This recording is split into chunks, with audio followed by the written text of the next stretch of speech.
Hi everyone, this is your mentor here. आप सभी का स्वागत है इस यूट्यूब चैनल पर जिसका नाम है क्वेश्चन बॉक्स। एक बार फिर से हम लेकर के आए हैं close test. So without wasting much of your time let's start the session. But before we do that I would like to let you know कि ये जो क्लोज टेस्ट और ये जितनी भी मैं इस चैनल पर पोस्ट करता हूँ, चाहे तो वो क्वेश्चंस हों, चाहे वो क्लोज टेस्ट हों या फिर कोई और भी सेशन हो, उसको मैं सबसे पहले अपने जो टेलीग्राम चैनल है वहाँ पर मैं उसको पोस्ट करता हूँ। उसके बाद जा कर के मैं यहाँ पर उसको डिस्कस करता हूँ। अगर आप भी डिस्कशन से पहले उन सभी चीज़ों को अटेम्प्ट करना चाहते हैं तो अभी के अभी यूट्यूब बंद कीजिए। क्वेश्चन बॉक्स के नाम से ही एक टेलीग्राम चैनल है, आप चाहें तो उसको ज्वाइन कर सकते हैं। So now let's start the session. The Indian national movement is perhaps dash of the best examples. 4 options दिए हुए हैं, ए, एन, वन और the.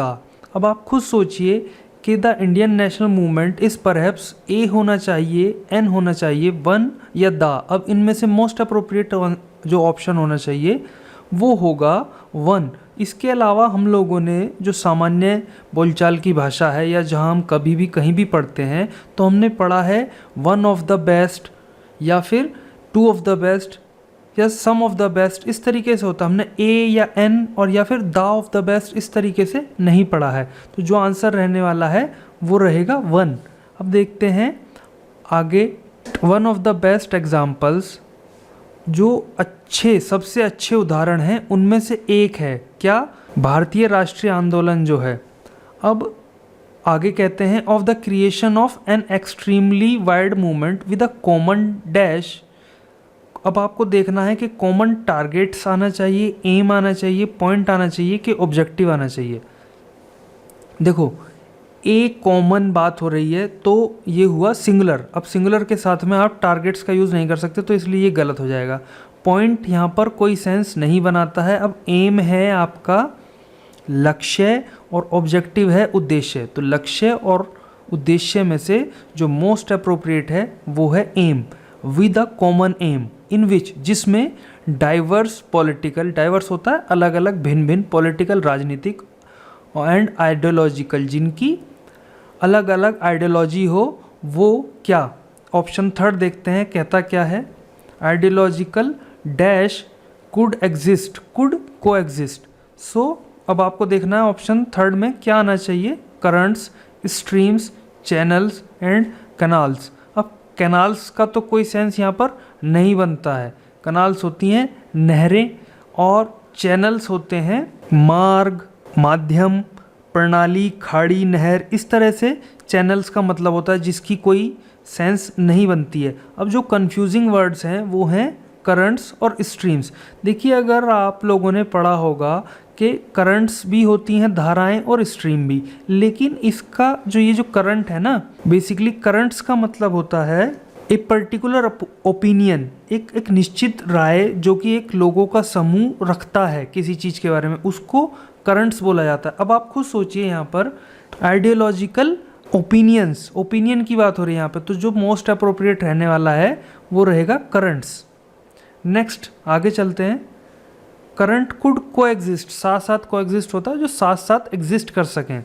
And work and simultaneously continue, simultaneous का अर्थ होता है एक ही समय पर या एक साथ। कंटिन्यू टू कंटेंड, कंटेंट के साथ आपको देखना है ऑन, फॉर, विद या इनटू। देखिए ध्यान दीजिएगा, ये याद रखने वाली बात है। कंटेंट फॉर होता है compete या फिर संघर्ष करना।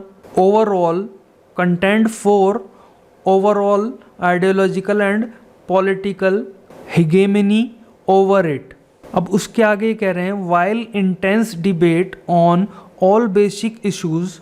नंबर 5 देखते हैं। जबकि या फिर हालांकि, इंटेंस होता है तीव्र और डिबेट वाद विवाद, ऑन ऑल बेसिक इश्यूज, जो मूल जो मुद्दे थे उनके ऊपर इंटेंस डिबेट डैश अलाउड। अब आपको देखना है कि वाज आएगा, वर आएगा, इज आएगा या आर आएगा।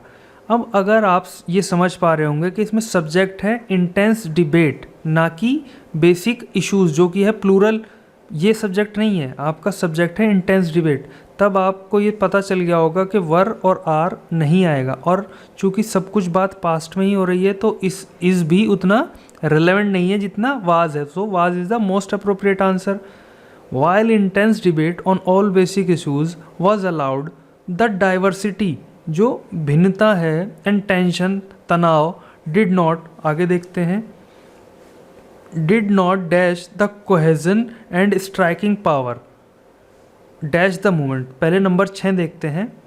देखिए डिड नॉट के बाद कुछ ना कुछ आएगा इन चारों ऑप्शंस में से, वो क्या आना चाहिए? देखिए वीक और वोक। वोक तो सेकंड फॉर्म है वेक की, सो डिड के साथ में आप ये यूज़ नहीं करेंगे।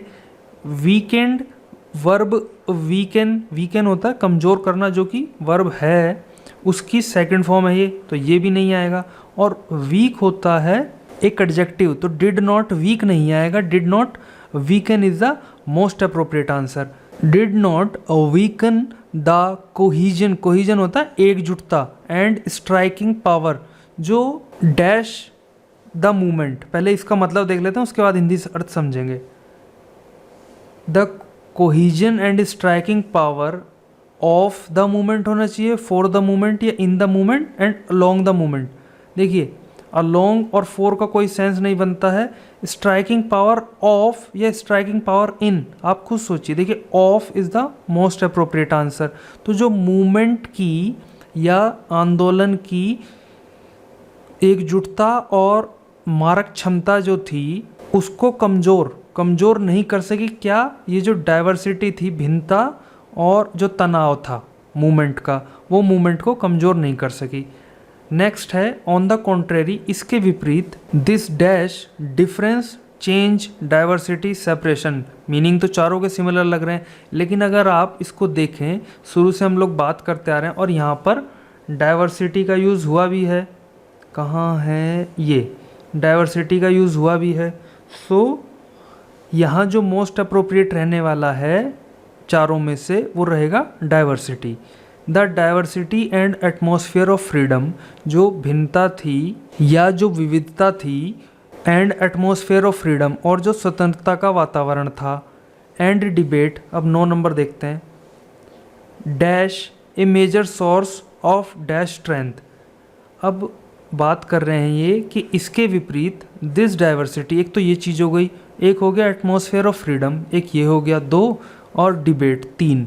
अब 3 के साथ यानी कि सब्जेक्ट जो है प्लूरल हो जाता है। अब आपको देखिए बिकेम्स, बिकम और बिकमिंग और बिकेम, क्या होना चाहिए? देखिए बिकम्स तो नहीं होगा क्योंकि सब्जेक्ट प्लूरल है, और बिकमिंग हम लोग पहले भी डिस्कस कर चुके हैं कि सीधा वर्ब यूज़ नहीं होती आईएनजी फॉर्म में। अब आता है बिकेम और बिकम, पास्ट और प्रेजेंट दोनों ही इंडेफिनेट की बात हो रही है। अब चूंकि पूरा जो हमारा पैसेज है वो ही पास्ट में है, तो जो मोस्ट अप्रोप्रिएट रहने वाला है वो रहेगा became. Next, became a major source of dash strength. किसकी बात हो रही है यहाँ पे? यहाँ पे बात हो रही है मूवमेंट की। तो मूवमेंट के लिए आप इट्स, हिज, देयर या आर क्या यूज़ करेंगे? मूवमेंट के लिए यूज़ होगा इट्स। सो अभी हम लोगों ने अपना जो आज का क्लोज टेस्ट वाला सेशन था वो कंप्लीट कर लिया है। आई होप कि आप लोगों को कुछ समझ आया होगा। फिर भी कोई डाउट रह जाता है तो आप कमेंट में पूछ सकते हैं।